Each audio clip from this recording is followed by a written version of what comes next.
And I have no coffee. I know. I was just thinking. I was like, oh my gosh, he's got nothing here.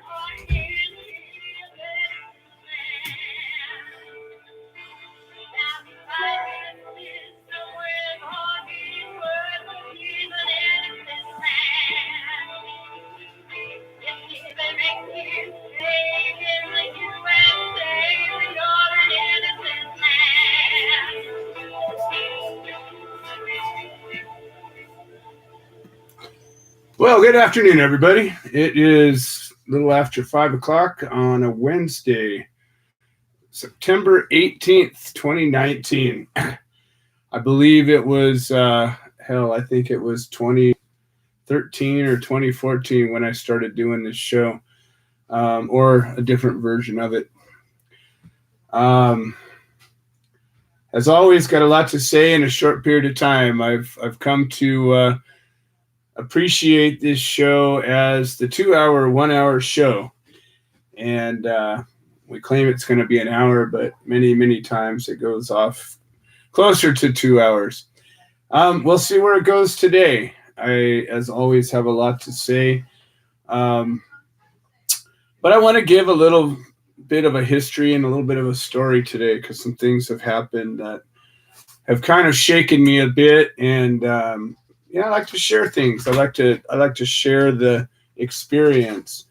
People generally have a misconception about this show or the Human Solution, and what we're about, and who we are. And so I like to keep things on the real if we can. I like to keep things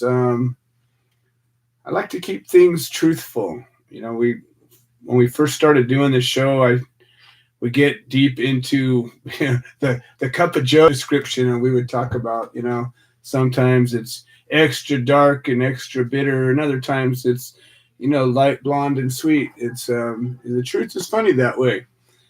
And, to me, I'd rather experience a truth as knowing it's a truth than sugarcoat it, make it sweet and syrupy, but not real. And unfortunately, we live in a world where there's so much misinformation out there and so much ignorance. And, I don't know what I'd rather experience, somebody who thinks they know something and don't, or somebody who just flat out doesn't know and ask. Well, I do know what I would prefer. And I would rather be in a situation where I know we're a smaller conversation, but a better one than a bigger one and a worse one. This is a show called A Cup of Joe. We're a podcast. We're here every Wednesday from 5 to 6, or sometimes 5 to 7 Pacific time, depending on how long the show goes. And it's brought to you by Blog Talk Radio and the Coffee Party Radio Network.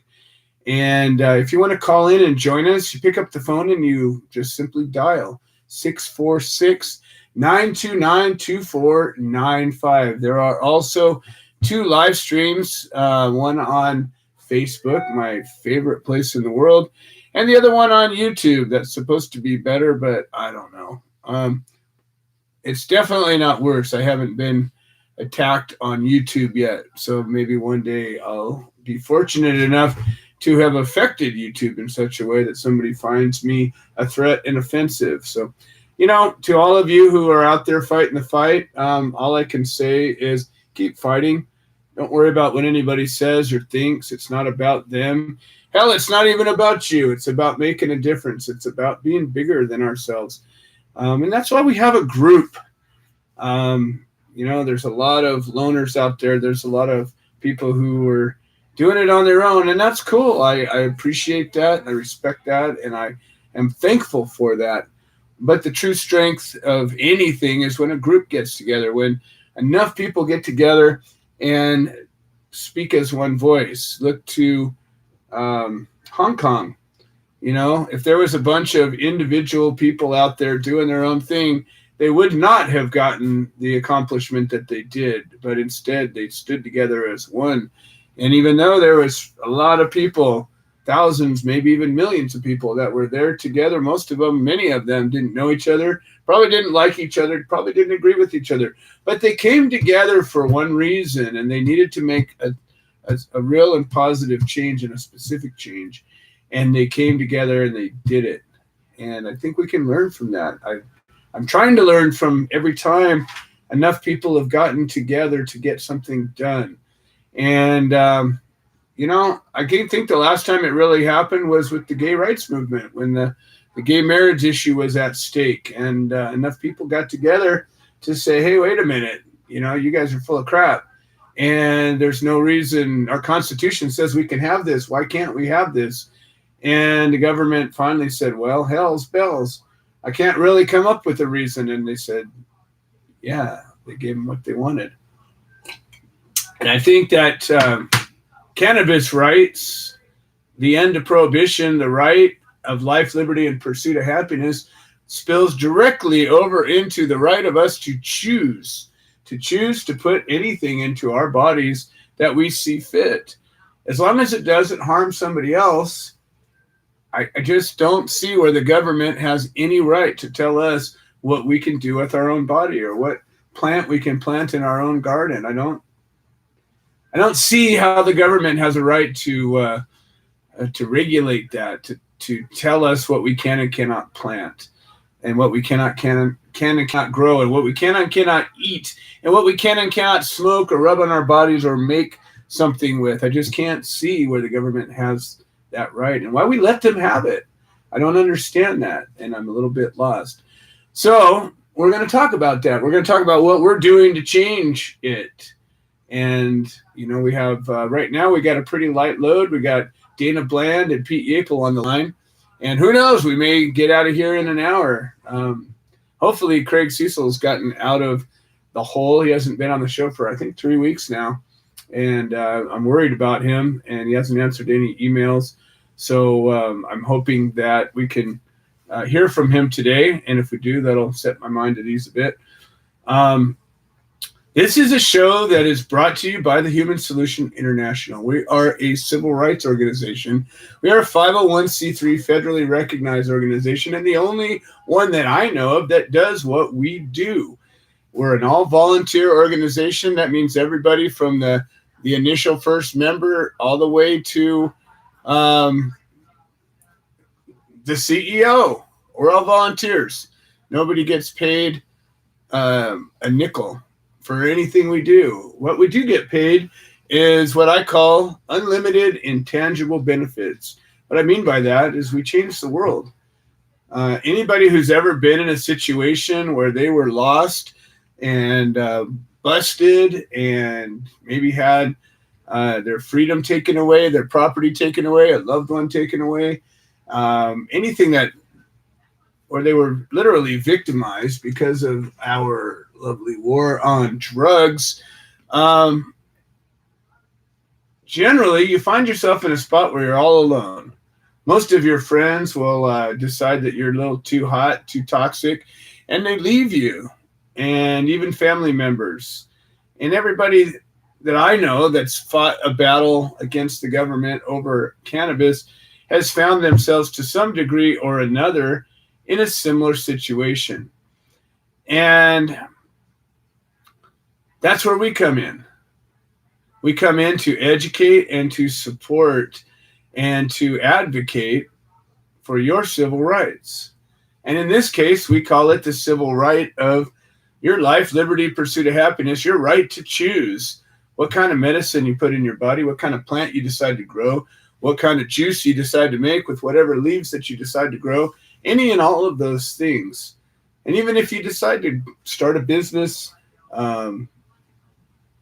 whatever, manufacture some products, we don't see any reason that the government has a right to prohibit you. Get it? Prohibit, prohibition. Not cool. And there is not a single law that has happened, not one, that has actually opened the door to allow people to do what they needed and wanted to do. There's some better than others, and not everybody gets busted the same anymore. But it doesn't matter. Wherever you are, whatever state you're in that passed whatever great law that you guys passed that was likely sponsored by some giant corporate interest, I got to tell you, you're all in the same boat, just like California is. People are still getting busted. Things that didn't used to be illegal are now illegal.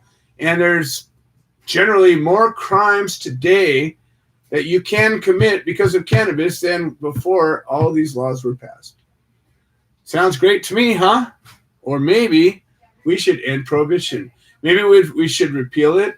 Maybe we should hold the government accountable for what they're doing with our resources. Do you realize that we pay taxes to the government for them to represent us, to serve us and protect us? Do you feel served and protected? Because I sure don't. I sure pay a lot of taxes, but I can't remember the last time the government got into my life and I said, oh, cool, look at that, there's the government. I don't remember ever seeing a cop in my life saying, oh, wow, cool, look, there's law enforcement. They're serving and protecting me. I have never seen that. I have seen the government swing far to the left and then swing far to the right and then kind of to the center and then far to the left and far to the right. And you know what? It hasn't made a goddamn bit of difference in my life. Not any. So I'm sick and damn tired of hearing, well, hey, that guy and that guy and that guy. Why don't we demand what we need? Why don't we say our government needs to change? Because the pathetic political children we have in our Congress, in our executive office, and even in our Supreme Court and on the bench all across the courts and in law enforcement, frankly, I'm ashamed of all of them, including our champions. They're all pathetic. And you show me one situation where that's not the case. And I'll go back through that politician's record and say, well, no, actually it is the case. They do this every time. It's like we're Charlie Brown and they're Lucy, and they go ahead, Charlie Brown, kick the ball. You'll be all right. And we run up and we go to kick the ball, and she pulls the ball out and we go, whoop, right on her back every single time. And then we go, well, I guess we better vote next time. And I don't know, it was 1984, the first year I was able to vote. A lot of years. I think we should think about that for a second. You know, we spend our days wagging our fingers and being angry. But what? What does that do? You know how many people I know that when they get in a room with me, they want to tell me all about this and that and the other thing and how upset they are. And, oh, don't get me started. But I'm thinking to myself, yeah, great. What are you going to do about it? What are we going to do about it? And when are we going to hold our government accountable for how they spend our money? You know? Well, we have a walk for change that we're organizing. We're going to walk across this country, and we're going to tell the government that, hey, we're holding your ass accountable. We don't want you spending money locking us up for pot anymore. We don't want that anymore. I don't know. There's still hungry people. There's still roads that are messed up. There's bridges ready to fall down. There are every kind of problem with immigration. There's violent people still on the loose. There's people getting raped. We got a guest that's going to be on, and she's going to tell us about her idea, which I think is a great one. Why don't we take our resources to make our world better before we take our resources and piss it away on a gigantic war machine? And I'm not saying we don't need military. I'm saying we don't necessarily need to piss our money away in the way that we do. We don't use the military the way it could be used to avoid having to use it the way we do use it. Just saying, that's a whole nother conversation. We don't take care of our own, and we owe, I don't know what, we're in $1 trillion debt. Can you even put your head around what $1 trillion is? Probably not. Probably can't. But it's 1,000 billion if you can put your head around that. And you think about the interest on that debt, and that's how much we're paying away every day. And we loan money to countries that have hated us and hate us and do things to hurt us. Give. And yet we take from our own. Sounds like every single tyranny that ever existed. It sounds like every single oppressive regime that's ever been. And it's not this presidency that did it. It's this one plus the last one plus the one before that plus the one before that and the one before that and the one before that. It's a lifetime's worth of bad political decisions and the people's unwillingness to stand up and do something about it. And that's why we're going to walk across America right there before an election cycle. Something could be done. So anyways, I've been ranting now for 15 minutes, which is about as much time as I should be allowed to, because I'll go on for another 15 minutes if you let me. But I got a bunch of guests, and I'm going to get into that so that if I have enough time at the end of this show, I'm going to tell you some shit. So stick around if you can, if you want to. I'm going to tell you some real stuff that I don't get into too often, but I think it's important. All right, let's start out. We got Dana Bland from our Hope for Change and the End of Prohibition chapter in Missouri. We got Pete Yapel, who's about to get on the road in our traveling chapter. Still solidarity over separation, but still on the road now, or about to be. We got Dolores Halbin. She's been a benefactor of the Human Solution International, and she's an advocate, kind of a lone wolf out there doing her thing, but she's got some great ideas, and we love her to death. And I think we'll go in reverse order. Let's get Dolores on while she's here, and then we'll go backwards to Pete and then Dana. Dolores Halbin, my friend, how are you doing? Oh, Joe, I'm okay. God love you. It's so good to hear your voice. Well, it is always, it's hard for me to shut up most of the time, so it's pretty easy to hear it if you're anywhere near me. But I do love you a lot, and I'm very, very glad that you're poking your head up again. You have quite a fan club. I don't know how many people that come and tell me anytime you say anything, we got to get her on the show. We love Dolores. Yeah, you're right. It's crazy out there, and it seems like my role in this whole thing for the last 6 years has been to be connective tissue. And connective tissue is kind of underrated in the body, but, when you lose yours, it's fucked up. Sorry, can I say that? Yeah, this is a podcast. You can say anything you like. I can't get in trouble. I like to connect people, and I happen to just know a little bit of everybody, so it worked out really well. Like, I know you, and you kept hammering on me about Jennifer Hess, and finally I reached out to Jennifer Hess, and then I cried for 3 hours. And then I reached out to my Kansas girls, and got, and Sarah, and got all the connected going between the Bleeding Kansas, Sarah, and Solutions, and this new group of Ketamons that you had on last week. And so that's what I do, is I just try to connect people that can help them. But tonight I have some information I want to disseminate to the crowd. You're right. These bullshit laws are just that. Until we can grow cannabis next to our basil and sage in the garden, we're not free. And we are nowhere near that. So Missouri got Amendment 2, great medical bill, easy, and one of the better ones, I have to say. One of the better ones in the state. But the Highway Patrol didn't get the memo, and they are out, like, it's harvest season. So they're out just busting every mom and pop operation they can get. They've gone into 2 counties, Crawford and Callaway, with Black Ops helicopters, drones, and this thing called there was this cool guy at the drug bust that we did a live feed on a couple of days ago. And he had a blonde ponytail, and he was in grubby clothes, and he was part of the Mustang Task Force. Oh, jeez. And is that not just the coolest? Oh, God. Right? So I wish I could have gotten more research done today, but it's been a busy day. I got rear-ended Friday, which posed my schedule, and my car, and everything else, and my neck. But I did get a little research done on this Mustang Task Force. So you got to follow the money.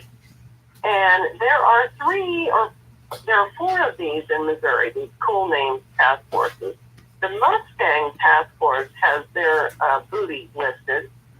They have busted 25,000 units, whatever the hell that is, of meth, and 1,385,000 units of marijuana, 900 units of Xanax. I'm assuming that's a pill. The marijuana is probably ounces. So then I Googled a little bit about what it costs to run a Black Ops helicopter and a drone, and we're up to $25,000 on these. The 3 old men that they just busted in Caraway, whatever, and Crawford, and then the couple they busted in Callaway. 25,000 apiece. An hour. 5,000 apiece are safe. Those things run $25,000 an hour to run. And they're running these things, and the 3 old men that got busted in Crawford County had a total of 1.13 pounds plants. Okay? They were between 60 and 70 years old, and they've hit them with 7 felonies each. So, until, it's like you said, these laws are all bullshit until we get the feds. So anyway, I've been on the rape thing for a while now. Last time I called in, I was talking about that open rape kit. So I did a little more research about why these rape kits aren't open. And here's the numbers for you. And what we have to do from this point forward, is every activist has to connect the dots between the lack of funding for rape and the overfunding for cannabis. So, because at the end of this, it gets incredibly disturbing, especially in my state. It's worse than I ever dreamed it could have been. So the insidiousness of this, this is the tip of the iceberg. The unopened rape kits are the tip of the iceberg. This is going to be another Jeffrey Epstein type of thing when it finally comes out. And everything comes out if we make it come out. So the labs on a rape kit, to do a DNA on a rape kit, to open a rape kit and get the DNA run is $200. The average lab to find out if a cannabis plant is a cannabis plant, if it's really marijuana, even though it looks like a duck, smells like a duck, we're going to test it. Those labs are $1,800 to $3,800. It takes up to a year in some states like Georgia to get a DNA back on a rape kit. It takes 90 days to get back the lab testing to tell a marijuana plant it's a marijuana plant. It takes $150,000 to start, is what prosecuting attorneys bill out for a rape trial. They bill out $34,000 on average for a pot trial. There is no asset forfeiture in rape. There's a lot of asset forfeiture in marijuana trials. Wait, hold on. Let me be clear about that because, wait, Dolores, hold on. So that statement you made just now is a powerful one, and I don't think people gloss over. They don't catch everything. And I want to be very clear about what you just said. So what you're saying to me is that forfeitures do not happen in rape. Exactly. So let me make an example. So let's just say John Q. Rapist comes into town and he goes through and he rapes a woman or a man or a boy or a girl, whatever. He rapes somebody, a human being, and he gets caught and he gets busted. You're telling me that they can't go to his house and seize his property and take his bank accounts if he gets caught red-handed raping somebody? They can't take his stuff. Joe, but nobody gets caught because they don't open the damn register. But even if they did, what I'm saying is even if he turned himself in, they don't take your assets. They don't take your money. They don't take your house. They don't take your car. However, they do not. The converse of that, but they don't. Right. So the converse of that is if somebody gets caught growing 6 or 7 or 10 or 20 or 1,000 plants, whatever, and they come in and they raid you and they take your plants, they also can take your house, they can take your car, they can take your money, they can take your kids, they can take anything. And even if eventually you prove that those items were quote unquote legitimately gotten, they still take it, and it's a gigantic nightmare for you to have to prove it to maybe one day get it back. That is the truth, folks. And that is one of the biggest problems. The gun. Yeah. Yeah, they took my guns. I never got them back. The judge ordered them to return it. The prosecuting attorney refused, and he refused to return my attorney's phone call. So my attorney had to advise me to fire him because I'm who I am, and I live there, and I can go in and deal with these women directly. He said, your only hope of getting your guns back is just to go do what you do and win them over. Right. And fire me and, cry. And it pissed me off so bad to have to go in there and cry. Even after that, he agreed if I had to give up my right to an appeal, and I had to write 3 separate affidavits because I wanted my husband's grandfather's pipe collection back. That was a family heirloom, and it was gone. And the cop that, when I finally got my guns back, the cop that went to look said to Lord, if it was there, I swear to God, I'd get it to you. But it's gone. Of course it's gone. It was a humidor with all these cool old... Right. Just disappeared. Scales were triple beams, REA Express. Those are gone. Yep. Those weren't even there. And the only reason I got all of his guns back, because the ones that weren't on the list, they took a picture of when they busted us. They laid it all out cool. Oh, yeah. Everybody likes to be so cool when they're into drug busts. They got the big plants and the little plants and the clones. Oh, yeah. Spread out like a rainbow in front of them. Yep. And then the pistols in front and all the ammunition in front of that. And I'm like, okay, this one's missing according to the newspaper. Yeah. It's just, but the point is, this is going to continue until we stop it on a federal level. We can't get any momentum because every state that gets some sort of legalization, the industry moves in and people quit being advocates. They quit being activists. They just fucking quit. I hear you. And there's like 6 of us left in this that are still fighting to get our prisoners out. 6 people. 6, Joe. I understand. You That's should... the whole state. And you know how much they prostituted me to get me out there, to make people cry, to get their bills passed. And I did. I traveled on my own dime. I'm like you. I've never taken a damn dime from anybody for anything I've ever done. And I've probably done more online or on-air interviews than anybody. I mean, if you Google me, I've got like 5 pages of interviews. That shit. But they are making a ton of money off of my work. Right. And I can't get anybody to help me get prisoners out except Christina Fomer, and we've started the Can of Convict Project now to try. But it's so depressing because we can't get to the old guys because they keep adding more new old guys. I hear you. And I'm done. I'm just enough. Fucking enough. So what we have to do is we have to get the Me Too people.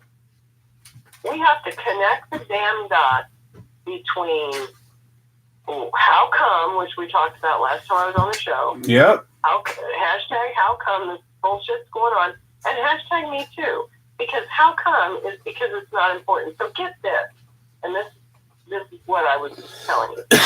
Coming. So in my Google searches, which we all can do, guys, I don't have the damned internet. I have a $39 phone. Every word I've ever written has been on my $39 phone. I don't have that. So I found out, the federal government came out with grants, right? Yeah. Open rape kits. And in response, they acted. Now, associated with those grants, you take the money and you are mandated to open the rape kit. Missouri was awarded $2.8 million. So I'm thinking, okay, Missouri's diverted the funds, and they're using that money for their Black Ops helicopters. No, Missouri didn't accept the money. Whoa. Missouri has more unopened rape kits this year than they did last year. They missed the deadline to accept it. Wow. They blew it off. We have more unopened rape kits in Missouri than we did a year ago when the money was offered to clean them up, and they turned their back on rape. So why? who are they protecting? Is it the fucking highway patrol that's out there blatantly raping women and doesn't want anybody to know about it? Sounds like something's up. Yeah, so anyway, what I called in tonight for was, I know you have people all over the country. I want everybody, like I said, everything that I call in about, I find out about on my stupid little phone. Not stupid. It's got a It sounds like it's a pretty smart little phone. not smart. Y'all got 4.0 smartphones. Google your state. Find out how many unopened rape kits they've got. Find out what they did with the federal money, if they even accepted it. And let's find out how many states like Missouri blew it off because they don't want to address it, because they would rather just go out and we've got this insane video of like helicopters and police cars submerging on this farm and this little couple in the middle of Missouri and trouncing like 10 cops smashing through their vegetable garden. We'd rather trounce their vegetable gardens than go after a rapist. Well, hell, the vegetables aren't going to fight back.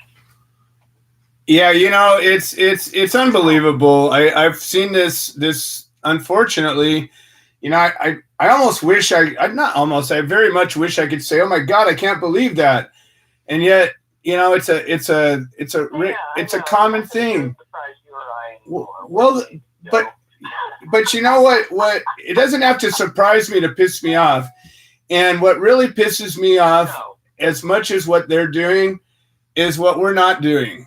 And, the amount of outrage I see is from a handful of people. And literally, I think you're right. Maybe 6 or 10 or 20 people across the country even care enough to. I feel sorry for anybody if you get busted and you've gone in there and you fought for your state to get some sort of quote unquote legalization, and then you just relax and you get busted, I'm sorry, I'm really pissed. I am really so angry. I am so angry that rape is absolutely not even an issue. That Jeffrey Epstein got an ankle bracelet and house arrest so he could keep raping, and we've got Craig Steeple, but we don't even know if he's alive or not. This has got to get a point of outrage, and since we can't seem to do that, because it only affects a percentage, like a 25% of the population, and that's not enough to reach critical mass, we have to tie it into rape. There are 500,000 women in this country that have gone to the ER. They've checked in and said, I was raped. They've been taken back to a room. They have had to remove all of their clothing and submit it and give it away. My daughter had to go through this. And she had to give them her favorite jeans, her dad's t-shirt, and her fucking tennis shoes. She never got that back. Then they take you in a room and they take pubic hair samples and they do an anal and a rectal exam, and then they do a pap smear. They do a vaginal exam. They do a complete exam. They take everything off of you and they take up close pictures of you. It takes 3 hours, and when you're finally done with that bullshit, they send in a rape counselor that spends about 5 minutes with you that says to you, well, your kit will be assigned a number and you can call this number to find out what's going on. We called for 3 goddamn years. Her kit never fucking got open. When I was 19 years old, my brother was beat to death in front of 6 of his friends and the girlfriend of the guy that beat him to death. He was a sweet guy and my best friend in the world, and I was getting married 6 weeks later, and he was gonna be there for me. 11 hours after he was beaten to death, the prosecuting attorney called us, and I'm on the old yellow phone in 1975 with my mother, and he said, we just don't have a case about this man. And my mother said, my son is dead. how can you not have a case? And I said, there were 6 witnesses. And he said, but they were his friends. So they've been deemed unreliable. And he said this to me 44 years ago last month on August the 12th at 2 p.m. in the afternoon on a Monday. He said, murder trials are expensive. Wow. I am so done with this bullshit. I have had a brother murdered and a daughter raped, and nobody has been accountable for that, but I have gone to jail and lost my husband over a cannabis garden for his glaucoma. Are you kidding me? So we have to connect the social justice dots of the money, and we have to make this everybody's problem by pointing out to people that have nothing to do with cannabis that rape and murder are going unanswered because all the money is put into cannabis. And these Mustang cool task forces get to go around and terrorize innocent people over a plant growing in their vegetable garden. So I called in tonight to share my outrage, to share my pain, to share my dismay at turning 64 and knowing there is no justice in this world. I called in to ask everyone to please keep fighting. Please keep fighting. Connect the dots. Rape, murder, cannabis. Rape, murder, cannabis. Make it part of the damn dialogue. Please. Well, Dolores, you know, it's not funny. I don't think anything's funny anymore today. But one of the questions that I had, I got a sense of humor, George. I got a sense of humor. I do too, and George, I have a friend. I got George Martirano trying to FaceTime me. It's not fun. I mean, it's No. What I was gonna say though is one of the questions that I have.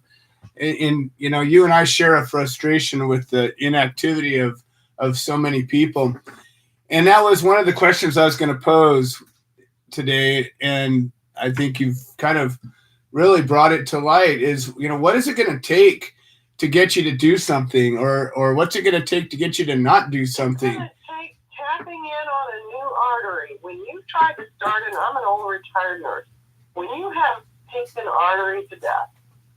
And even though it's the most convenient artery, and you can't get an IV started, you got to look somewhere else. You got to look in the feet. You got to look in the arms. You got to look somewhere else. We have to. Einstein's definition of crazy, doing the same thing over and over and expecting a different outcome.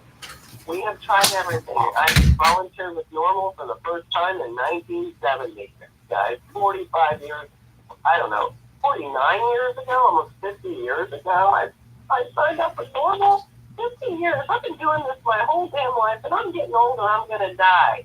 And I want to see it change before I do, but I think the only thing we can do is to tap a new artery and connect with women and families that have suffered violence, which are all over the country now. I mean, all these people that have died from violence, and I think he's on hold now. Well, listen, I believe that you're absolutely right, and it's echoing the message I've had for, I don't know, many years. And I think, unfortunately, the experience that you share, and the experience that I share, and the experience that so many of the hardcore people out here share, is what has kind of brought the A-team to the game. But Here's some good news. I hope it's good news. I think it's good news. Is that we're organizing a walk for change across the nation. And the Human Solution International, when we started out, we were really an anti-prohibition organization, but we opened up our mission to be a civil rights organization. And I did that on purpose. I did that so that we can connect with other groups that have a different point of view. Here he is again.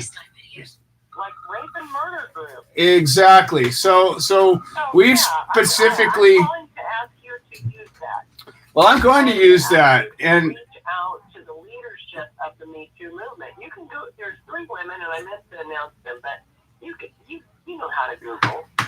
You're smart. You're a smart young man. So Google the leadership of the Me Too movement. There are 3 women that started that. Google them. You are the guru of human solutions, and you've already been vetted. So Google them and reach out to those women and try to court and bring in the U2 movement and make them understand, especially if we can find out how many other states just blew off this money. And there's got to be a way. It's frustrating for me because I'm not that internet savvy, and I'm an old lady, and I live alone with 3 dogs, 5 stupid cats, and a bunch of idiot chickens in the middle of nowhere. I do what I can with what I got, but for people out there... You got fish, too. I've seen your fish. Fiddling on Facebook all day long. Do some damn Google searches. This is what I told the senators in 2014 that were, and the representatives that were at the law committee hearing for a really good medical bill we had 6 years ago. They asked me, well, if marijuana is so great, how come it's still illegal? And I had actually Googled that question. I Googled, if marijuana is so great, why is it still illegal? And back then, 3 things came up. CCA, Corrections Corporation of America, ALEC, and the Koch brothers. Whoa. And that is what I said, and I watched half of them shuffle their feet. Yeah. I think one of the Kochs just died, so who knows? Maybe we... was fighting this when it happened. So we're up against powerful enemies. There's a reason that greed is one of the 7 deadly sins. It kills people. And these people are greedy bastards that like to rape women and get a buy. They're so drunk with power, they're above the law. I mean, look at the woman that got 5 years in prison for using her sister's address to send her kids to school. I used my mom's address to send my kids to school for a decade. Oh, we did the same thing with our kids. Felicity, what's her name? Yeah. Huffman. She got a 30-day suspended sentence. Yeah. 2 Slap weeks. on the hand for bribing her away. Yeah. There's a multi-tier justice system here, and it's definitely tended towards the rich. And the only chance we have is to tap into women, which when you piss us off as a group, we can be pretty strong. Well, That's the goal for women. I couldn't agree with you more. And I am personally, I am not just the CEO of the Human Solution International, but I'm the chairman of the messaging committee for the Walk for Change. And I haven't courted a woman in about 24 years. So I'm going to reach out and do me some courting. And Put your wife on it. I will. No. Her and I are going to tag team these girls. And they won't be able to hold a stick. You watch what happens. I got it'll. Oh, I know, Joe. You are so charming. Any woman out to the picket line. Oh. You can do this. I can do this. Well, this has to be from this. it's important enough to do, is what I'm saying. Yeah. Yeah, it needs to happen. We should never again talk about drug busts, prohibition, cannabis laws without saying the word rape. No, I totally agree. That's Hitler's playbook. Yep. That's the public relations playbook. Repeat. Yep. Repeat. Exactly. Well, we're going to start repeating, and we're going to be marching across this country, and that's going to be part of our message. And we're going to get these Me Too'ers as part of this team, and that's part of what I'm doing is reaching out to get as many different groups, different points of view, and to wrap up civil rights as one main problem that has many manifestations. And this is certainly a very strong one. Absolutely does. It's so multifaceted. But we're going to change it, Dolores, and I am very, very pleased that the. I die, Joe. Well, Okay? you're my chick, so it works out all right. I'm 64. Nobody needs me. Nobody beats me. The good news anybody. I want this to happen. I want to just kick back and relax on my final, golden years, whatever, and float in the creek and swim with the fish and know that it was a job well done and we fixed this problem. Well, we're going to be marching through your backyard in a few months, and you're going to come join us for a bit. I know that. Absolutely. I'm going to sign up to be a nurse and all that stuff. And Dana's been great, man. I'm so proud of you. Dana's awesome. We love Dana. Yeah. Right? I mean, my God, you talk about a transformation. I'm so proud of him. Yep. He's been using CBD products and gotten we've all ditched prescriptions here, which, by the way, just a little side note, I don't know if anybody saw this or not, but we have now outsourced all of our prescription drugs to China. Oh, yeah. Apparently, including our antibiotics. So yeah. It's a really good thing that we've got. Go FDA. To start having cannabis medicine. You couldn't. That shit was going to kill us anyway. Serendipity, right? Yeah. I'm thinking, yay, we sent it all to China. They're going to cut us off, and now we'll have to use our plant. I'm praying for stuff like that. And there's a lot of power in visualization. Yes, there is. So this last thing I want to say, we all have the ability to visualize and to talk. And as you think, you create. As you speak, you can manifest things. So when you talk about the complete conversion into homeopathic medicine, right? And we need to talk about race, and we need to talk about, and we need to do our damn research. Everybody needs to Google their own state and find out how many unopened rape kits, who's behind it, and did they accept the federal funds, and where did the money go? So that federal funding became available 9 months ago as a response to the outcry. The federal government stepped up to the plate and said, yeah, this is wrong. We'll fund it. Here's the money. And the states have not. I need to know how many other states, other than Missouri, you need to know if your state walked away from that money because they would rather go out and raid vegetable gardens. Do your homework. Well, that's a good assignment, and I appreciate, as always, you coming aboard and sharing this, and you got a lot of people listening, and I just all I can say is I can't lock arms any better than we're locked, and I can't wait to give you a big old bear hug one of these days soon, and we're gonna do this. I know, right? When you guys come through, you can stay with me. Oh yeah, I can sleep 12. You bet we will. You bet we will. We'll camp out in your yard if we need to. Yeah, I would be offended if you didn't.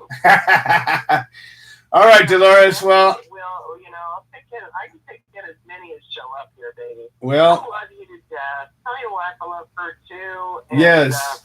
Thanks for having me on tonight. And remember, rape cannabis, rape cannabis, rape cannabis, rape. I know that sucks. No, but you know what? It's truth. That's how I feel, but we have work to do. Yes, we do. Well, thank you for being who you are, and thank you for, going.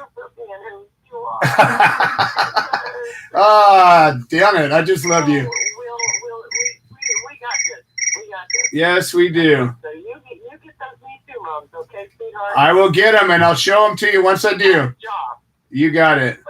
All right, thanks. Dolores Halbin, folks, a superhero. Always my pleasure. Always my pleasure. All right. So we got George Martorano, who's been popping in and out of here. We got him while we're here. And then we got Jeff Eichen. And we got a whole bunch more guests. And I think we're going to go long because here we are. It's all good. George Martorano, welcome to the show.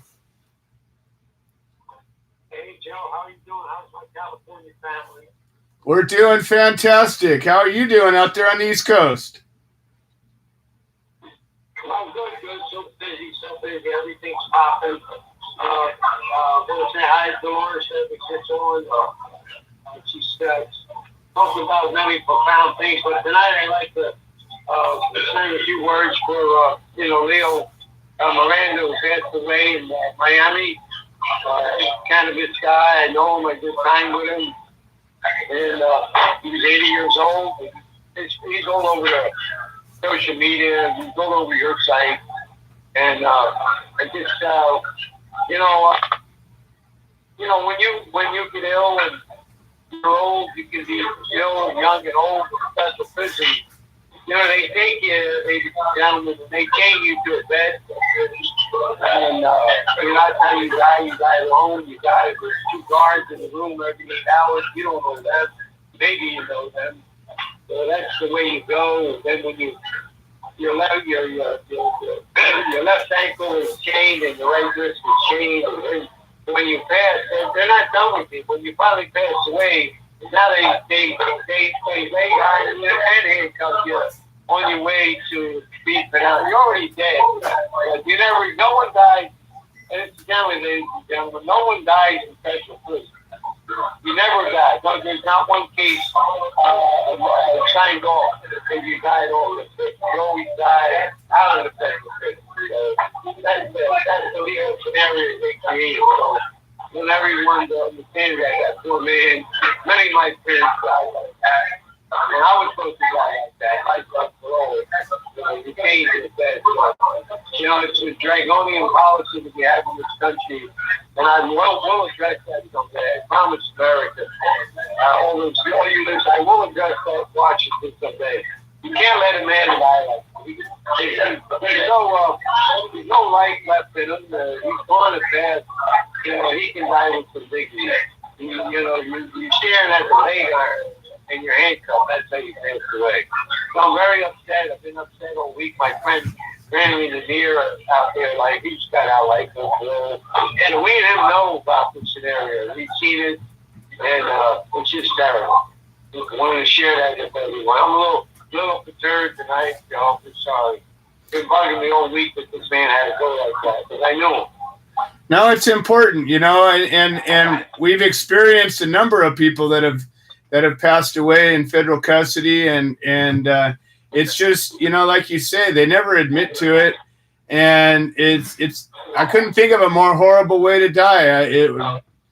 And there's no outrage. We need to make aware people that this is happening, and it doesn't have to be like that. Well, I'm going to address it someday. I mean, the guy's got to die in jail. We understand that, but he can die. He can die without that draconian atmosphere. He can die with some dignity. I mean, he can't escape. He's not going anywhere. He's so ill. He's dying. So, George. To lock his loved ones in his room. George, I remember when you and I first started talking about 5 or 6 years ago, and you were still in custody, and I remember you telling me about a plan you had, and it was that once people got to a certain age or they got to a state of of illness or a condition that would keep them from being able to move around, that you had a proposal that they should go back home, and the money that the state and the feds would save would be, a benefit to everybody. Everybody would win, and that was your idea back, 5 or 6 years ago. The guy's going to die. He just goes home with a bracelet. Dies with dignity. Right. The taxpayers. I know I had operations in prison. I was chained through my whole operation. I had hernia operation. I was chained to the bed. I remember the bus. There would be a bunch of us going to this clinic. They get the cheapest clinic they could to do this. Not a hospital, just some outpatient clinic. And the bus, we all be sitting up in the bus, going to the operations, and then coming back. You think the bus is empty because we would have these operations. We'd be all from anesthesia and the pain. We would think the bus is empty because we'd be flat out on the seat. Wow. And, listen, I'm an expert with prison, and I don't care what happened to me. It's not about me. I dished out all they gave me. I dished out like not so many people can dig as much. I get so annoyed for men or women. Everybody talks about guys. So women too have been passing away like this. Yeah. It's not about just a guy thing. It's women too. So I pray, Joe, someday me and you as Congress will change all this. Well, that's my plan. We're going to do it. We're here to change the world, my friend. We're here to change the world. You change it by true stories. It's true. That's what I'm here for. That's what you're here for. Absolutely. I'll see you soon. I'll be out there in October. I look forward to it. Oh, brother. All right. Thank you so much for calling and being part of the show. George Martirano, folks. All right. We got a lot of people that have called in, and I got Jeff Eichen. He needs to get on because he needs to get off. I got Zach Salazar, defendant we've been supporting from Missouri. A lot of activity in Missouri. Pete Yapel, Glenn Keeling, and Dana Bland. And Tom Corby. So we got a whole bunch of callers, and we're about to go into overtime in about 2 minutes. So we're just going to keep on marching, and that's kind of been our motto for the last 10 years. Just keep on marching. Jeff Eichen, folks, he's been a guest of the show for a while now. He's got Lifers, the movie. He's been advocating for Michael Thompson pretty strong. He went out and visited Michael up in Michigan, and he's been supporting our POWs in a way that very few people have. Jeff, welcome to the show. How are you doing today? I'm doing fantastic. I say, oh, Canada, because I just came home last night from the ICBC in British Columbia. And how was it?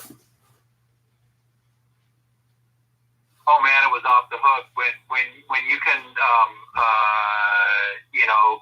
be around people that are talking about not only about freedom, but we had the lady who was in charge of setting all the state rules in California.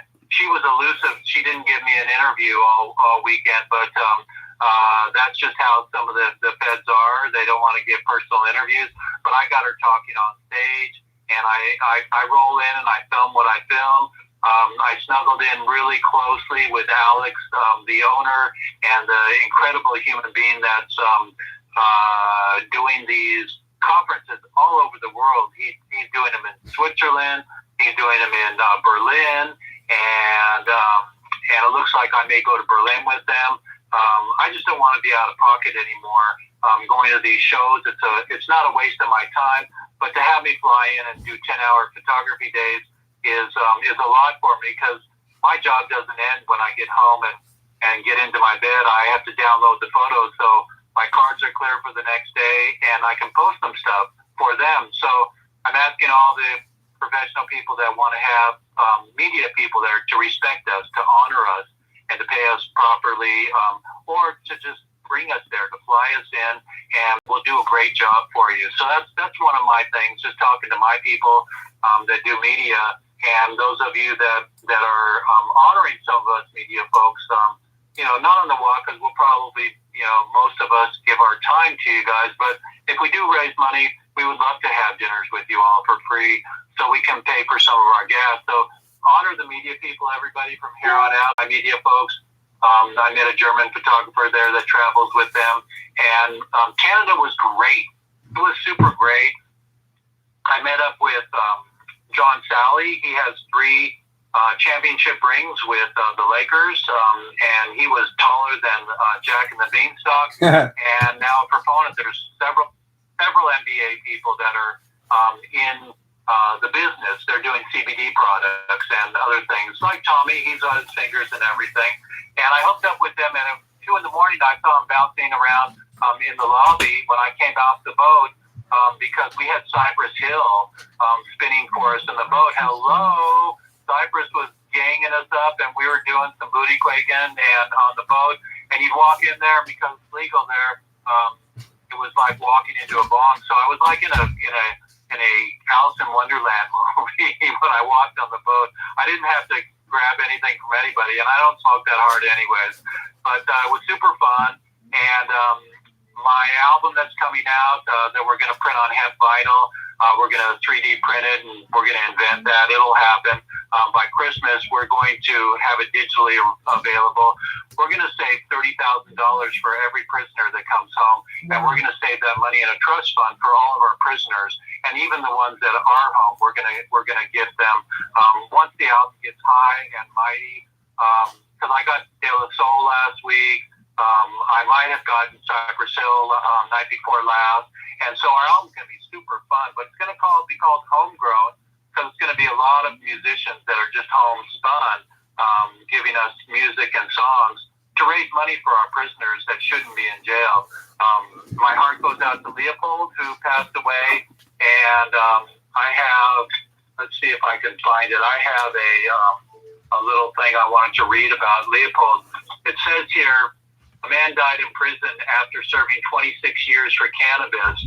Share this with your friends. It seems unfair and tragic that people are still in jail for cannabis crimes when the plant has been legalized in so many places that millions of adults across North America can legally and safely use cannabis for either recreation or medical purposes. Unfortunately, social justice attached to cannabis legalization has been much slower to spread than legalization itself. Thousands of non-violent offenders are still in prison, convicted of cannabis offenses that are arguably wouldn't be the result in the conviction of lengthy sentences today. Millions of others live in reduced circumstances because of their lasting effects of a long-ago drug conviction.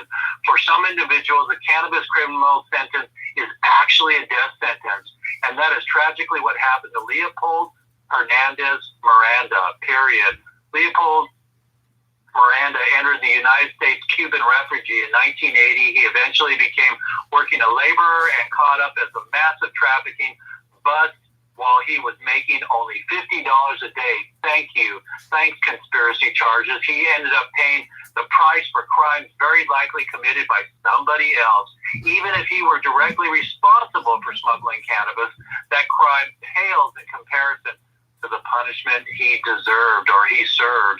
In 1993, Hernandez wound up sentenced to life in prison, and he stayed in prison throughout his remaining years. Over time, and his health began to steadily deteriorate despite pleas for clemency on behalf of nothing ever materialized for him to eventually went through the hospice care. He was in freaking hospice care, everybody, and the state custody. His issues were in no doubt part due to his language barrier, as he could neither read or write English. Leopold, so he couldn't write his own judgments and his own speak up for himself. Leopold Hernandez came to the United States seeking a better life. Unfortunately, he ended up spending more time incarcerated in North Carolina than living free here in America. On August 28, 2019, Leopold Hernandez passed away at 80 years of age. He had been locked up since he was 54, never received either clemency nor compassionate release. The tragic outcome of Leopold's story is a clarion to call us all, to those who are still serving an unfair sentence, deserves immediate action, clemency, and that no legalization measure that does not address those unfairly incarcerated for non-violent cannabis crimes is doing enough to undo the wrongs that prohibition causes. Hemp Parade 321. I'm just about out of here because I'm on my way to see somebody off at a concert tonight. I love you so much, everybody. LifersAMovie.com. We're going to be making suits in Vietnam this year. And Leopold, we love you and we honor you. Happy trails to the other side. Say hi to all the people that we know, and let's do the walk. And I'll be with you, I promise. Awesome. Thank you so much, Jeff. I'm glad you're able to come aboard today. And again, our hearts go out to Leopold's family. It's a tragedy, just a complete tragedy. And, if we could just remember that the job's not done, as everybody's busy planning their next business and going to their dispensaries and buying that legal weed, we got to remember the job's not done. There's still people locked up, still people sentenced to life in prison, sentenced to long sentences. One day in prison is too long for pot. It's just not right. We got to change it. We can change it. We're going to change it by walking across America and raising our voices and making reasonable demands that we're going to be getting what we want before the election in 2020. Thank you, Jeff, and I look forward to talking to you very soon. Let me say one last thing is that, Canada, I was in Canada, and guess what? Canada now knows about the walk. So I was there representing us, and I didn't go on stage because I was doing when I got back in my car, I said, shit, I should have gone on stage. But every high-powered person that I talk to in Canada knows about the walk now. So we're making some movement, and I'm going to post it on my new TV show and get the Canadians to start talking about us walking too. Sounds great. I love it. That's what I like to hear. All right, Jeff Eichen, folks, Lifers the movie and media extraordinaire, and we look forward to meeting in person soon enough. I love you guys so much. Hemp hooray. That's what Jack Herrera said. Paper, fiber, fuel, medicine, and food. And remember, nobody deserves to be in jail for a plant. I love you so much, Human Solution. And let's hear it for the walk and for Peter and his wife for getting going this week. And be safe on the road, everybody. And Leopold, that's the name, the man of the hour.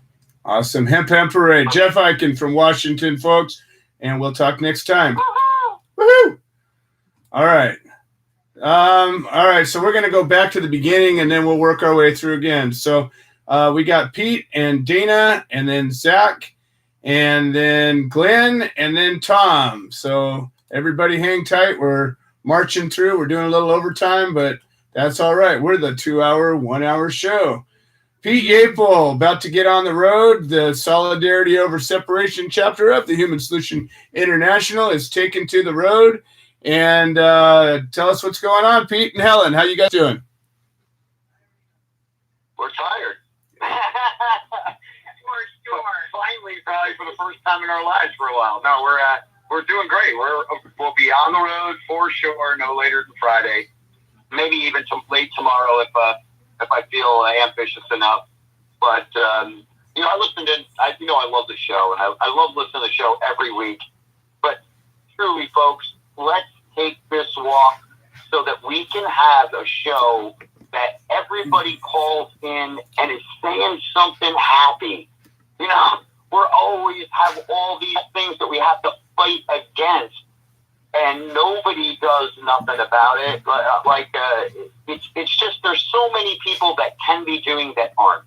And my point in saying that is, I get that it's a walk, and not everybody can walk. We know that, but there's so much that people can do.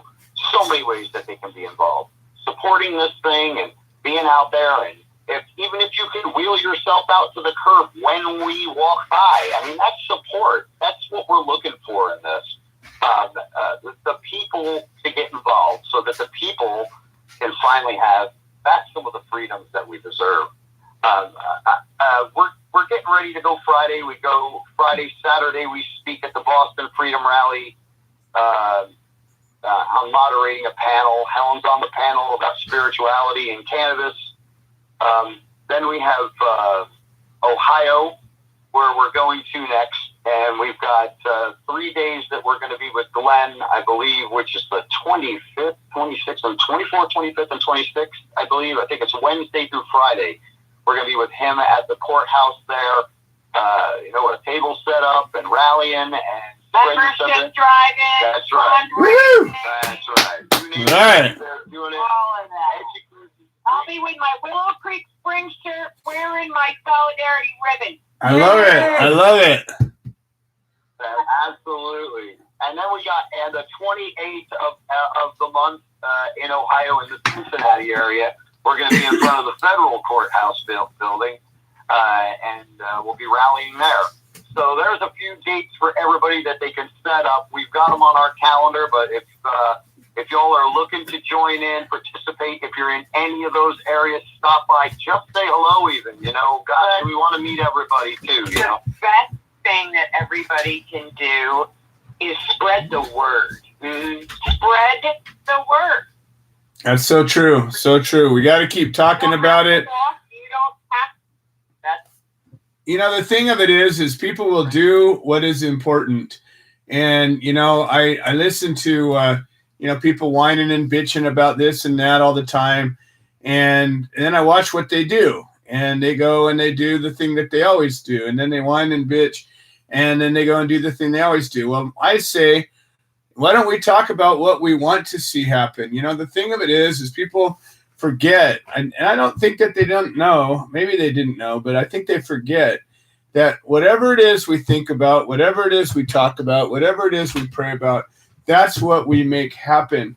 And if we bitch all the time, we wonder why we keep bitching, because we're making those bitches happen. And when we talk about the solution, when we talk about the world we want to create, when we talk about those things we want to see, you know, how many times have I painted the picture of that world I want to see, and I do that on purpose. It's not a woo-woo thing. It's actually that world that I'm creating, and I'm creating it, and we're all creating a world. And I just got to think that maybe, just maybe, if we were to take that time and take that thought and say, well, what is it that we really want, and spend more time with that. And the other thing is people bitch so much, but very few people are grateful. And I want to just impart this. Take a minute and think about something that you're thankful for, and you'll notice your energy shift. And I think that when you're bitching all the time, you tense up, and your eyes get wrinkly, and you frown, and your neck tenses up because you're uptight. But when you are thankful, you can only be thankful if you're in a safe place. Mm-hmm. And if you're in a safe place, something happens to your body chemistry. It changes the way you are, and you come to a place where you can heal and do some good. So, you know, I just want to think about just, you know, 1 minute, maybe today, just take a minute and think about something you're thankful for, and maybe take that thought process and carry it along. And let it take some root, rather than thinking about the next thing you're pissed off about. Anyhow, you guys, I am so excited and proud of Solidarity Over Separation taking onto the road. And I can't wait to hear of the first adventures of the ongoing road trip. Yeah, we're going to be taping and filming everything so that we can put it up on the walk page and everywhere else, so everybody will be able to see and follow everywhere we're going. And get involved. Build some excitement. Exactly. Get involved, guys. That's all we're asking. Just be involved. Be the change that you wish to see. You have to be that change. You can't just talk about it. Get involved and watch for the Human Solution Solidarity Over Separation chapter coming to your town. I love it, Pete and Helen. You guys are amazing, and I can't wait to see you again real soon. And I can't wait to hear of your adventures. So have somebody get a hold of you if they want to, you know, participate in this walk, or participate in maybe a destination for you to travel to, or maybe they've got something to offer, or maybe they need something. How do they get a hold of you? They get a hold of us in a couple of ways. They can always call my phone, 845-522-3162, if you have a question. But for all the things that Joe was just mentioning, we made it really simple. Go to www.walk4change.us. There are links on there to get in touch with anything. If you want to ask a question, there is a Gmail. It's info@walk4change.us as well. So there's a couple ways you can do it. Please follow the webpage. You know, guys, there's a phone number on there. There's everything. Please, the webpage is full of information. It's only going to grow. It's evolving, and it's organic. Excellent. Yeah, and I'm on the page right now. It's live. Walk4Change. Walk4change.us, and that is the home base of the Walk for Change. And you know, as you all know, the Human Solution is deeply involved. But we're definitely looking for individuals, groups, leaders especially, that want to help us plan, participate, organize, support this walk. It's going to be a defining moment in world history as this thing unfolds. Mark my words, folks. I've never said things that didn't happen, and this is going to be another one of those things that we create and make it happen. I can't wait. Well, I can wait. I'm looking forward to this whole process of creating it and then executing it, and you know, I'm savoring every step of the way. So awesome. Give your number one last time. I know you guys you get a little excited and you talk real fast, and say it nice and slow so everybody can catch it. Sure thing. That's a New York thing. I know. It's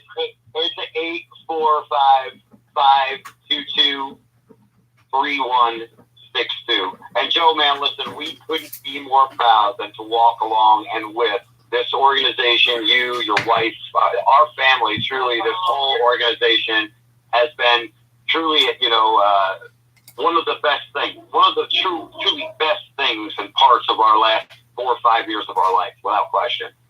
Well, it's an honor and a privilege, and I'm looking forward to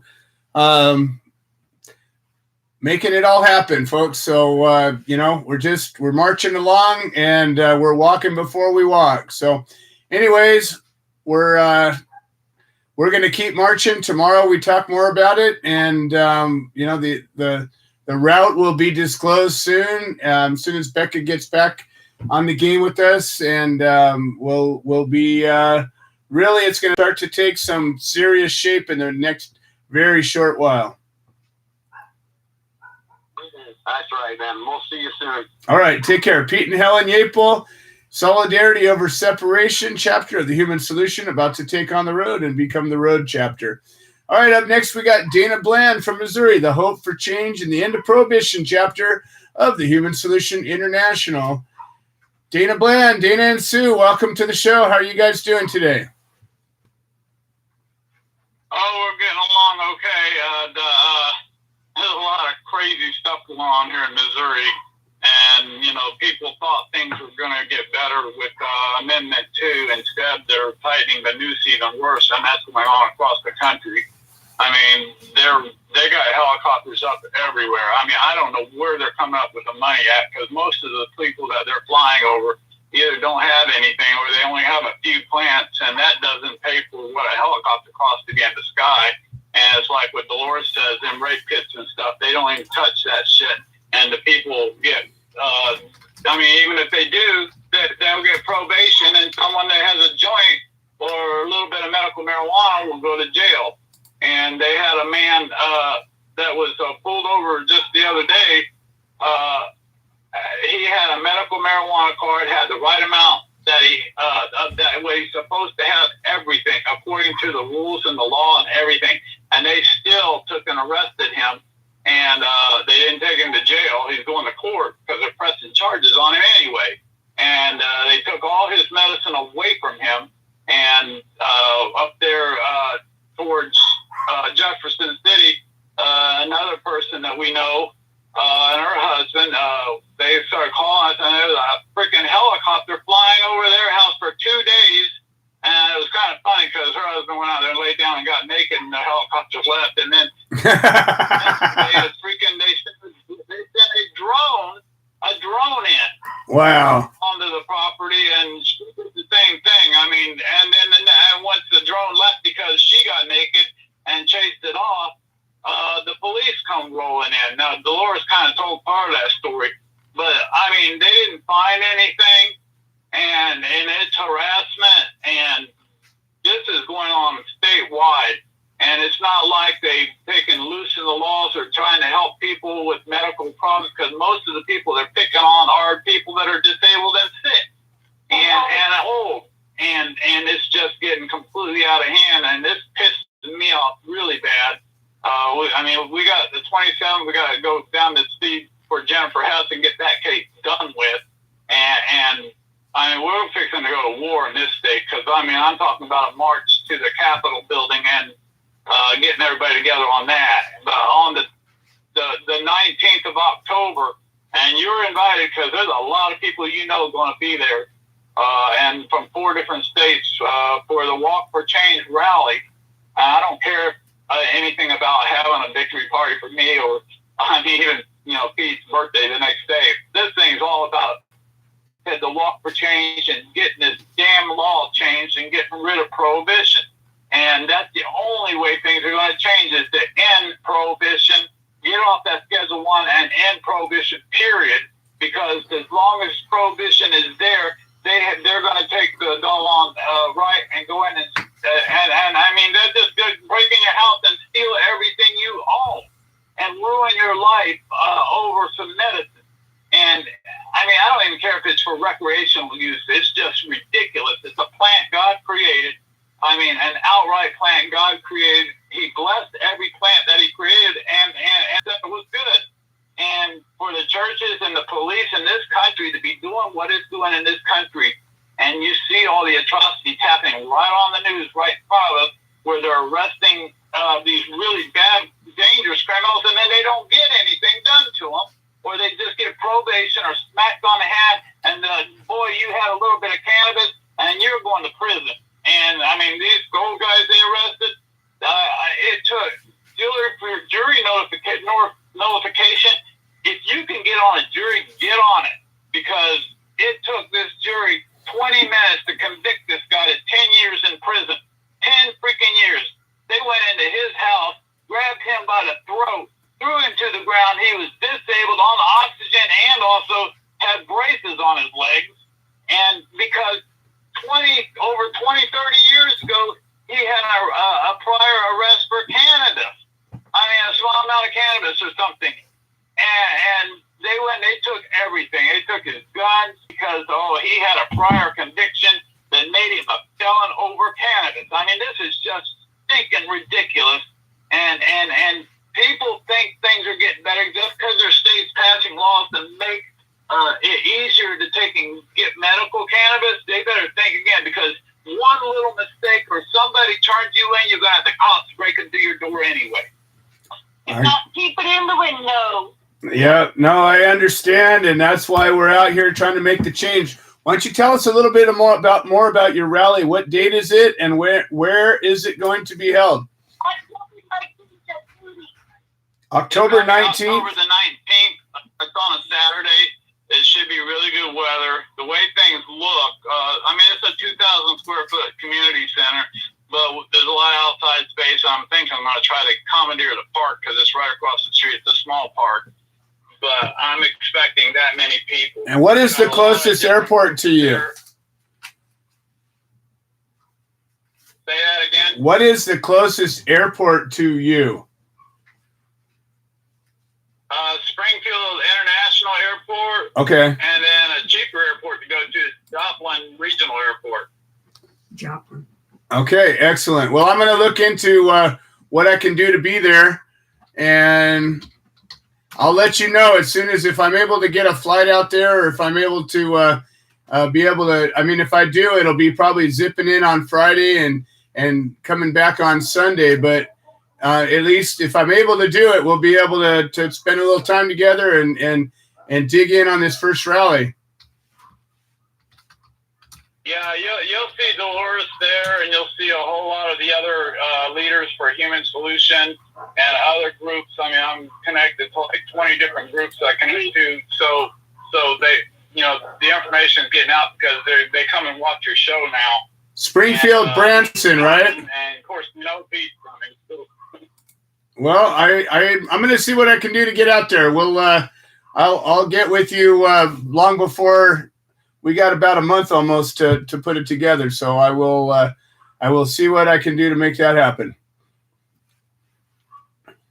Yeah, I need to get with you on the phone one day just to talk about on the planning for it. Yeah, because I'm not sure about publicity or anything like that, because that could bring in problems. Yeah. That's why I just want to call. Yeah, let's make a plan, because sometimes it's better to talk about it a lot, and sometimes it's better just to keep it quiet and talk about it amongst ourselves and bring it together as we need to. So we'll maybe get on the conference call tomorrow at noon Pacific time, and that way we can all discuss that a little bit. Okay, it's gonna be at noon. Okay, noon, because I gotta be at a class tomorrow. Noon Pacific time. His case is coming up on the 1st. So whoever can go for support on him, that would be helpful. So absolutely. Awesome, Dana. Well, why don't you let us know if somebody wants to help out with our new chapter, the Hope for Change and the End of Prohibition chapter in Missouri of the Human Solution International. How would they get a hold of you? Okay, you can get a hold of me here on Facebook, which is the way most people do, or you can call 417-847-7974, and pretty much I'm with the phone all the time. So I'm here all the time. So excellent. Well, Dana and Sue, I'm looking forward to meeting you guys in person. And you know what? I may just carve out that little slot to get on out there and spend a minute with you guys. Yeah, that would be good. There's a lot of people that like to meet you. Well, a lot of people that support you, and like I said, Joplin Airport's way cheaper, coming in there than it is to come into Springfield.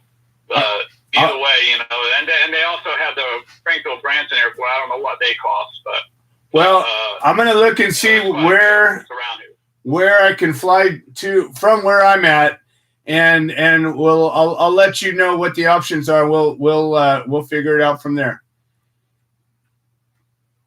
Well, that'd be great. Okay, we'll talk to you later then. Awesome. Thank you so much. Dana and Sue, Hope for Change and the End of Prohibition, chapter of the Human Solution International in Missouri. All right, we got Glenn Keeling and then Zach Salazar and then Tom Corby to close the show up. Glenn Keeling from the Creative Care Beacon chapter in Ohio. Glenn and Peggy have been fighting a case now for better than a year, going on 2 years. And, for everybody who thinks, again, it's legal, it doesn't matter. If they target you, they target you. And you've got to understand, folks, it doesn't matter if you're legal or not. If you're legal and they target you, you might as well not be legal for the purpose of being targeted, because you got to prove yourself out of it. And you're supposed to be innocent until proven guilty. But the truth is, if they charge you with something, they treat you like you're guilty. And so you actually have to prove your innocence. It's not what you think. And if you've ever gone through a criminal case, especially one over cannabis, you'll come to learn real quick that things are not all that they appear to be in this place. And it's time for us to change them. Glenn, Peggy, welcome to the show. How are you guys doing today? We're doing pretty good, Joe. Thank you very much for having me on. Always my pleasure. 23 months ago, we thought that we were legal. We've seen a doctor, paid our dues, had our cards even. But you're right, it did not matter. They knew that we were cannabis patients. They knew that we'd have cannabis in our home, regardless of the situation. They knew that it was going to be here. They came in and took our medicine from us, and of course they took guns, and they took a little bit of cash that we had saved up, called us drug dealing, called us a lot of different things, and you're right, it's supposed to be proved, guilty until proven, or innocent until proven guilty, and it's not that way. It's not that way at all. You find out going through these cases really quickly that regardless of whether you've done it or not, the community has condemned you already. And it's not just the courts. We live in a small, there's 1,100 and I think 1,200 people at the most here now. And everybody knows who we are because we're the drug dealers that live over in the blue house. That's just the way it is. And, no matter what is said, no matter whatever the outcome of our case is, and that's what we're going to forever be known as, those drug dealing people in the blue house. That's just the way it is. Time to pay the bills. And it's really sad that, going 23 months, and we're no further 23 months into this case than the night that they come into our home. It really sucks. It sucks to fight for your life and to have to fight to prove that you're innocent and you're not what they say that you are. I couldn't agree more. And, I just, I know what you're going through. I've been through it. I've been raided twice. I've been locked up 4 times for this plant. And, I know what it feels like, and it's horrifying. And fortunately, I wasn't dealing with a bunch of serious physical ailments when it happened to me. And I know you and Peggy are dealing with all kinds of stuff that, even if you didn't have the stress of criminal case and potential prison and all of this horrible stuff, you'd be dealing with your own personal issues. But you add this to it, and it's hard for people to understand.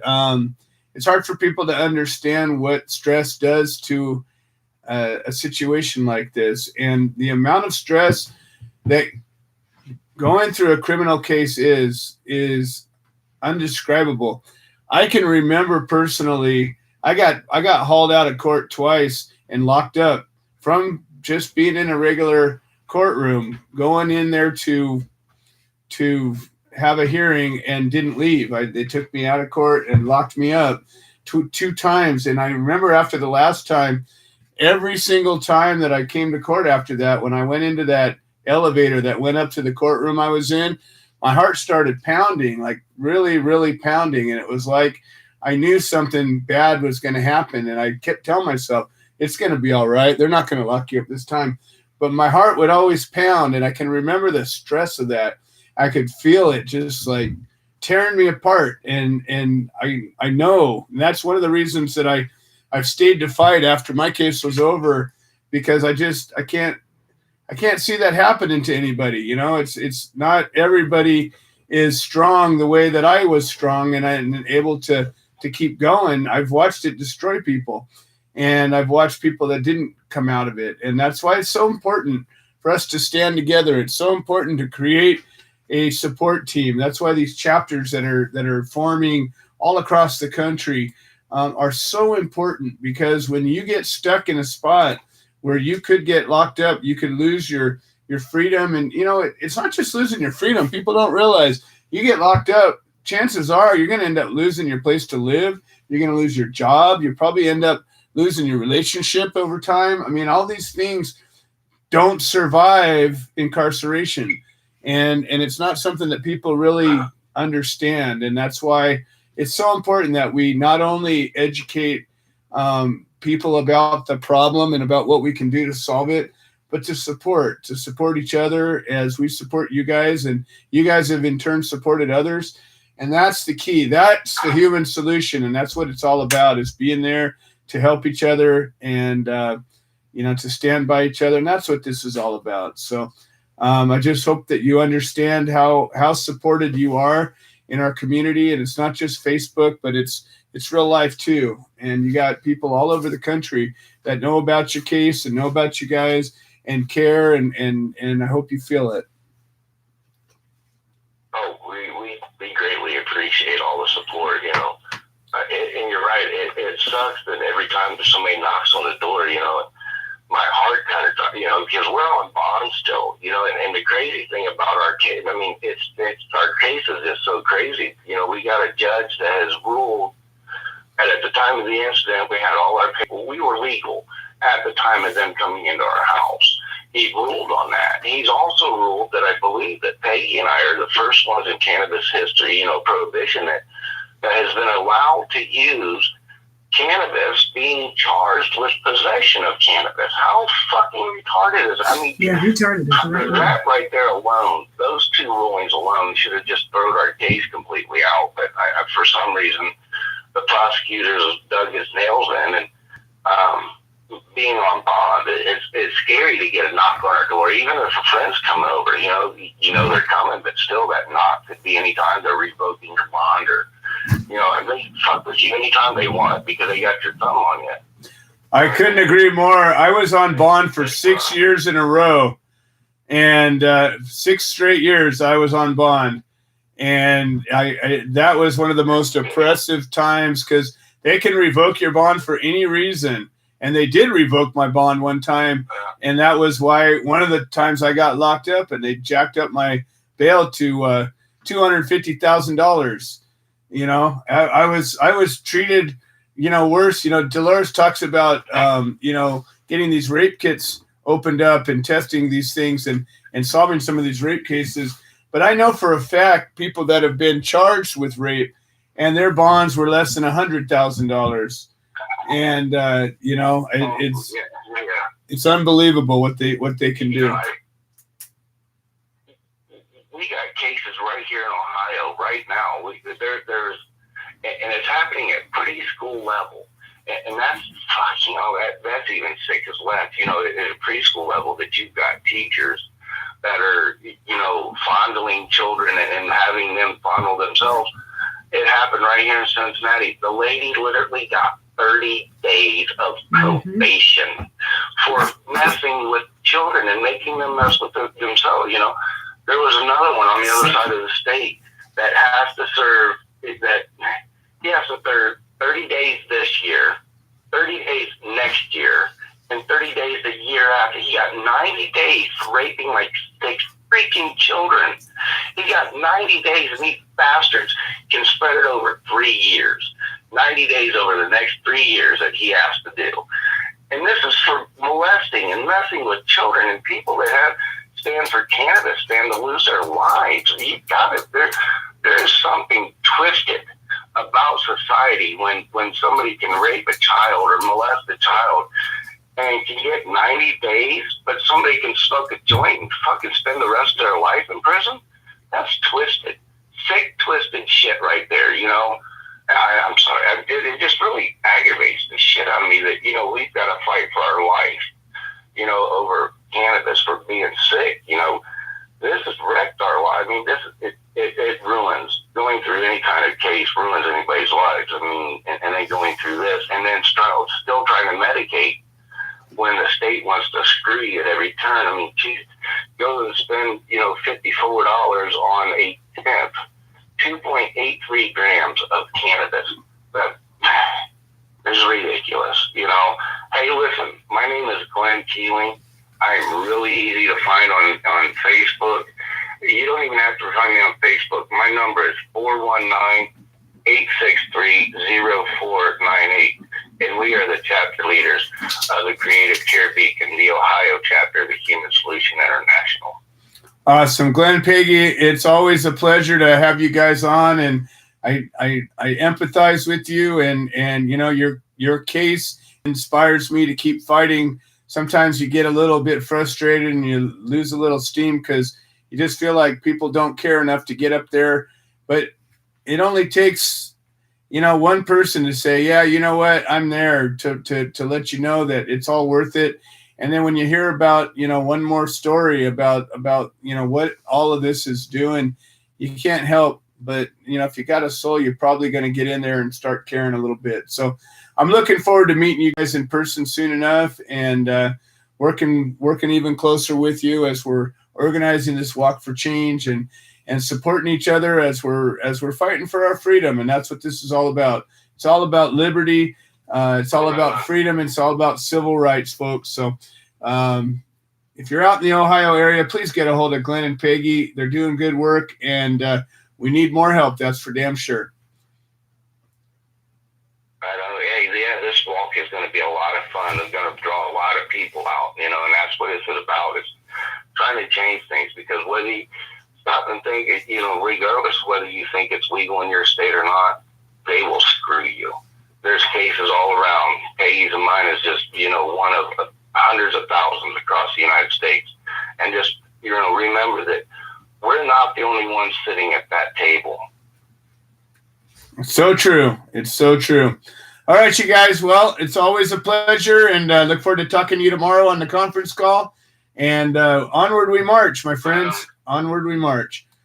Glenn Keeling, Creative Care Beacon Chapter, Ohio, the Human Solution International. All right, we're closing in on it, folks. We got Zach Salazar, defendant from Missouri. He's been on the show a few times. I think we may have an update. Let's see where we're at. Zach, welcome to the show. How are you doing today? Good. How you guys doing? Doing fantastic. Above ground breathing and currently out of custody. Definitely a positive on that. So my court date that I had for my bond conditions hearing, well, apparently the clerk here in town never scheduled it.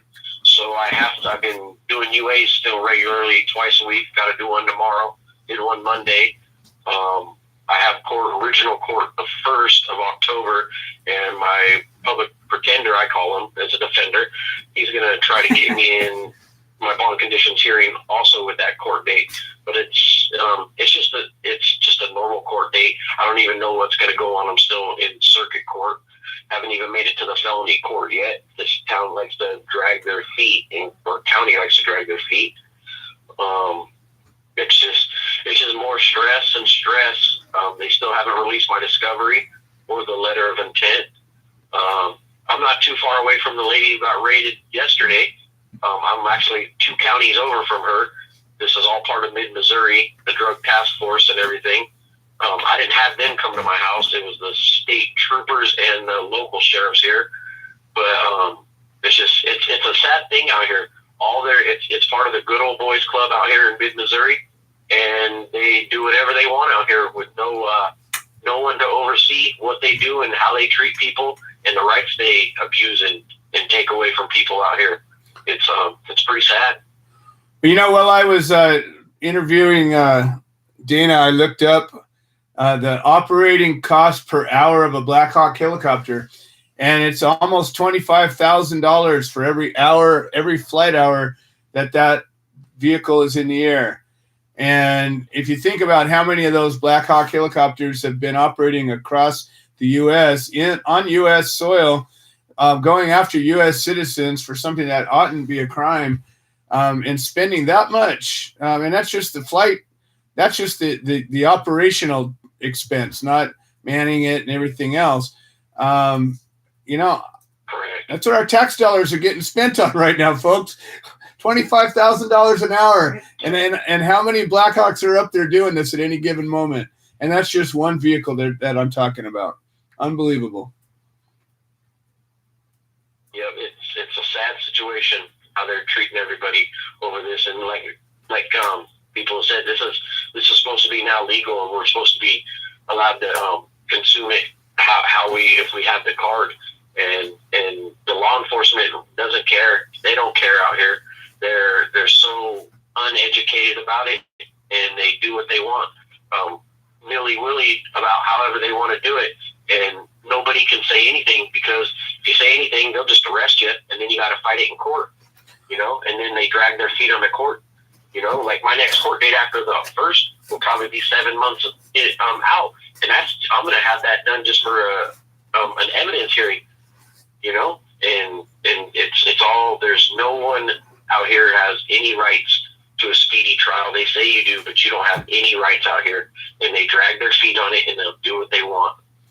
Well, it's unfortunate. I've been saying this for about 10 years now, and every time that somebody's out there trying to pass a law that allows for some limited access to the plant, I always speak out against it. I always say, it's great, whatever, get your little baby steps in as you can, but it's not going to solve it. And I've said it. I've got, recorded shows for the last 7 years of me saying this exact same thing. We need to end prohibition. We need to deschedule. We need to repeal all the laws that cause this plant to be illegal, and changing a law that allows for some limited access or some heavy regulation to gain tax dollars. It has never worked. And people don't realize just because a law passes doesn't mean law enforcement respects it. And I don't know how many dozens and dozens of cases and most of the cases that we have supported in the Human Solution International have been in states where there was a law that was supposed to make the action that the defendant was charged with legal or not a crime. And I've talked about this again for almost 10 years now. It's something that I've coined the term of punishment by the process. And people don't realize that even if you're following the law, and I put giant quotes around that, and law enforcement wants to target you, they don't like what you're doing. They just come in and treat you like you're a criminal, and then you got to fight your way out of it. And as you just described, my case took 6 years, and that was 2 cases. One of them took almost 2 years, and one of them took almost 4 years. And through that whole time, I was on bond. I was on a bond that said if for any reason they were to revoke my bond, I would be locked up. And they did that to me once, and they threatened to do it a dozen times. And that's what they do. They can hold you hostage. In the end, got off a bond Go ahead. Yeah, I just got off of 5 years of bond, $50,000 on my last case for misdemeanor amount of marijuana, and they were trying to give me 24 years. There you go. And I went to fight it, and finally, a week before trial, they dropped it down to a misdemeanor with a little fine. So my lawyer didn't want to fight it and wanted more money, or was going to drop me if I didn't take the plea. So I had to take the plea, and it was just it was a misdemeanor. And 6 months after that, I'm back on bond again for something they tried to set me up on. There you go. And that's just another example of the punishment by the process. And, you know, it's unfortunately that what happened to you happens to people all over the country. And you know, you just said the key word there. I couldn't afford it. And it's a thing that happens. My first case, I had raised up through doing fundraisers enough money to pay my attorney, but I never fully paid him off. And the second case, he says, I can't do this again. And so I had a public pretender myself, the second case, and he didn't want to fight for me. I had to literally force him to fight for me. And at the very end, like I said, it was the same thing. They finally folded, you know, four years into it after we overturned a conviction and the appellate court ruled in my case. And it was a nightmare.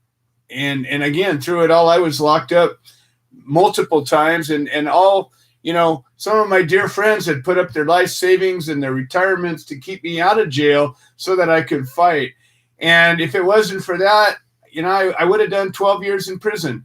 And that's what was at stake. And those of us that don't have the big resources to get and fight, they take advantage of that. And, you know, the public defenders, they're just doing their jobs. They're trying to move these cases through. They don't give a damn about you. Every once in a while. Now, I don't want to paint with too broad of a brush, because I've seen a few public defenders actually care and do a good job, but it's been a few. Most of them fit into that same category. I was told I'm a guinea pig. Yeah.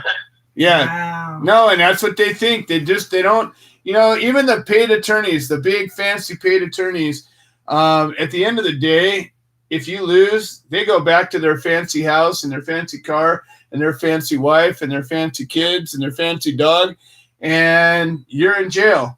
So, you know, at the end of the day, it's not very seldom do you find an attorney that has heart, and even doesn't matter how much you pay them. At the end of the day, they go back to their lives. So we got to remember, we got to fight for ourselves. We got to stand up for each other. And that's what this is all about. This is about being together, unity in the community, standing together, being a part of the human solution and making a difference. So, Zach, you know, we're here for you, and, you know, we're going to keep on marching. Hopefully you'll make it to the rally there on October 19th, and hopefully I'll get to meet you in person. Yes, definitely. Like I said, I got court the 1st at 9 a.m. in Montauk County, and the only reason I'm out right now is because I'm friends with the bondsman, and he's a really good dude. Said I'm not going to allow my friend to sit in jail, so he came and got me. That's fantastic. Wow. Well, it's a good thing to have a bondsman as a friend. I can attest to that. Yeah. Awesome. All right, Zach. Well, hopefully we'll have some good support out there. And meanwhile, keep on checking in, and, you know, we're going to do everything we can to be there for you.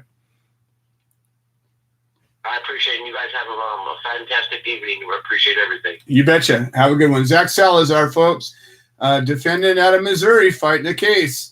All right, we got Tom Corby to close the show down, and looks like we're going to slide on in with our 1-hour show. Tom Corby, welcome to the show. How are you doing today? We're doing pretty good today, Joe. And I want to thank you, Joe, and Lisa, Becca, Mary, and Coffee Party Radio. These are all historical shows, and you're all part of history. Also want to shout out here right now to George Monterano. I want to thank him. I'm honored to have his book here signed by him. The Human Solution International is not only about ending prohibition. Of course, that's our number one goal and vision. Our prisoner outreach program, we write prisoners. And when George Martirana was in prison for 32 years, we were writing them letters. Joe knows very well. I have a book here. I would recommend it. Cain Grows a Platinum Rose. And what George Monterano has been through growing up in Philly and how he survived in prison is an amazing story. I want to thank George right now, and I want to say right here his little note from him. And I want to also thank Joe and Liz for bringing the book up here, and you do owe us a visit. And Tom and Donna, deep thanks for being there when all I knew was the cell. So much so I truly wondered if I was born within four walls, the cell, sink, or if the sink's a cradle. George Monterano, 2018. When we talk about standing our ground, a lot of defendants we've come for, not like Nick ran here today that helped us so much. Once their case resolved or acquitted or dismissed, we don't hear from them at all. So we want to thank all those on the front line, always coming together, cancel prohibition, and we are volunteers, by the way. This is flower time with our plants out here, and we just came in, and this is a time of year we do not have advance because growers know, Joe knows well, we all know you cannot leave your garden for more one reason than that. First of all, you can't leave your garden because the cops and robbers will come in. And that's the first reason. Another reason, if you're really getting the best medicine like Joe has, you need to spend a lot of time in your garden. And it takes a lot to make this work. I always tell people that come that everything's against you to make it out there. Think about it. Any farmer, actually. So, one of the first things I recommend is if you're growing plants to have a 420 recommendation. Also have your private property signs posted every 100 feet, signed by owner and dated. This is how, actually, Joe, remember, probably back when the tweakers haunted me 2 months, and finally we caught them, and we got them on no trespassing. And also, if code enforcement or the sheriff comes, what's the first thing you do? You tell them, be cordial. You tell them, first of all, you're on private property, and where's your warrant? Furthermore, we are recording this, and we will file an injunction and lawsuit, and we don't consent to any search. That's the first. Anything from there, talk to our lawyer. This is what gets the bacon. Also, you want to have your 420 up to date if you're growing a number of plants by your doctor. Furthermore, that doctor, like Dr. Badgley, Dr. Allen, we have Dr. Carter now, you must be knowledgeable about the medicine. You must be able to take the stand for me. That's so important with our doctors that we all know. So I'm trying to, I got my notes here, and I pretty much covered. And we need to make this a 2-hour show, Joe. It's a 2-hour, 1 hour show. Thank you, Joe. I keep trying to make it 1 hour, but it won't do it. We're working on 3 hours. Go time, yeah. I want to thank all those good speakers today. I really do. And all those on the front line. Because that is our goal in fishing. For all our sakes and all those in in there for life without parole. It's just unacceptable. It's incomprehensible that people are going to prison for life without parole for a plan, any plan. So thank you again all today. And as always, Donna says, don't forget to breathe. Yeah. Yay. That's Go, it. Donna. Awesome. All right, Tom. Always a pleasure. Tom Corby and the NorCal chapter. And I want to thank everybody that made the show possible today. You know, I'm so grateful for all my chapters. You know, there was a time when we had a lot more chapters active than we have today, but I think we have more heart in the chapters that we have active today than we did with all the other ones. And I want to thank Mary for coming aboard and screening, and she does a great job, and she shares her thoughts and wisdom with the show from time to time. And I want to thank Lisa for doing the Facebook live stream and helping set up the background here. I want to thank my wife for bringing me the coffee and everything else that she does. And all the guests. You know, this is a show that would probably be a lot less interesting if I was just droning on. But we have so many points of view and so many stories and so many reasons for us to work together and cast aside our differences and start working as one team. And so just want to thank everybody that has kept that as important and has decided to be a part of the Human Solution International. And one last thing, just want everybody to thank Becca Nichols, who is our treasurer and our media person, and she's really been one of my right hands in all of this for a long time now. You know, her mom had a really severe stroke, and she's in the hospital. And you know, Becca tried to bring some CBD medicine to her mom, which she was taking before, and it was helping. And she went in to go bring this medicine to her mom in the hospital, and she said 4 nurses came out like soldiers and literally took this medicine from her and wanted to lock it up, and they were watching her on the camera. And this is in Oregon, where it's supposedly so cool and everybody's so cool and it's so legal and all of that. This is CBD. I just want to say, you know, it's not going to end till we end it, and we need to end it. So, you know, give Becca and her mom some thought and some love and some bright light, and say a prayer too if you got one. And that's it for this week. I'm sorry, that amazing story I was going to tell you, we ran out of time. The 2-hour, 1-hour show took over, and we'll start it off next week. Got a good one for you. All right, we'll see what Willie's got to say about it all. Hi, I'm Willie Nelson, and the Willie Nelson Teapot Party and I endorse the Human Solution, supporting cannabis prisoners